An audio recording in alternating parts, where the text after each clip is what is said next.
Mushrooms are my thing. I mean, they enlightened me, they straightened me out, they love me.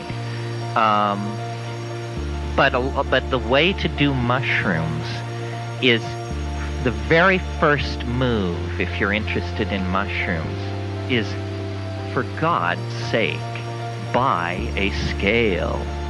Buy a scale.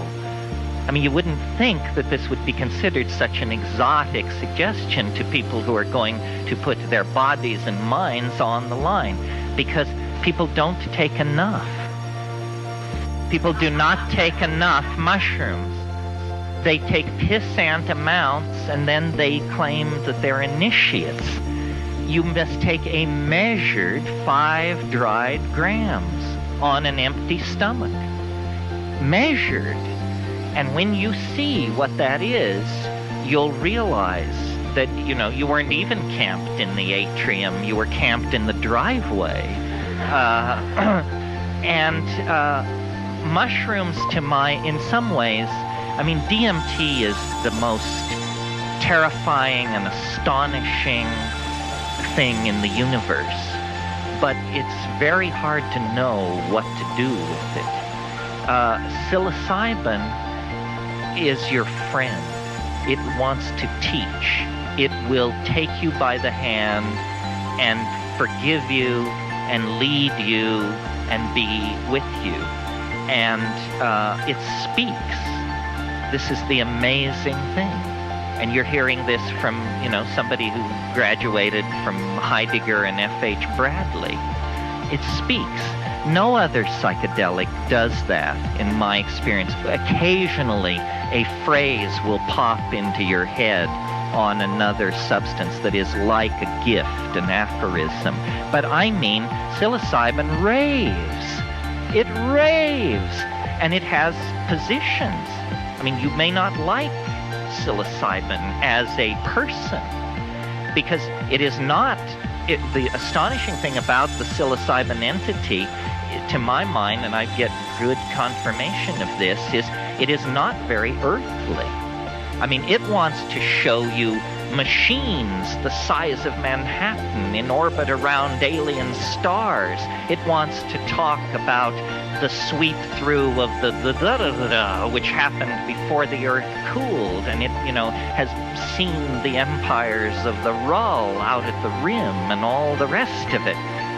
And it's very puzzling, this cosmic galactarian tone, because then you switch over to ayahuasca, which is literally just a twist of the molecule, just the tiniest tweaking of the molecule, and suddenly it's about childbirth, rivers, the land, the feminine, looking inside your body, curing diseases, feeling, telepathy, communication. It could hardly be more different, and yet chemically these things are like two sides of the same coin. Yes, first come the dancing mice, the little candies, the colored grids, and so forth and so on. But what eventually happens, quickly, like 10 minutes later, is there is an entity in the trance, in the vision. There is a mind there waiting that speaks good English and invites you up into its room. And what it is it's a voice in the head that people strove to attain for 1,000 years. This was the sine qua non of intellectual accomplishment in the Greco-Roman world, and the Logos told you the right way to live.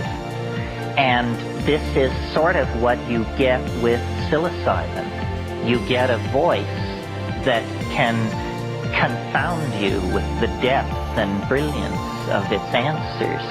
This is what you want. And I've had over and over the experience of showing somebody what 5 grams is, and they're appalled. They say, my God, you can't be serious. I mean, I take a fifth. that much, a fourth that much. Yeah, well, that's the problem. That's why you don't have elves in the attic and bats in the belfry like I do. A lot of people have said you're a hallucination nut. You're obsessed with hallucination.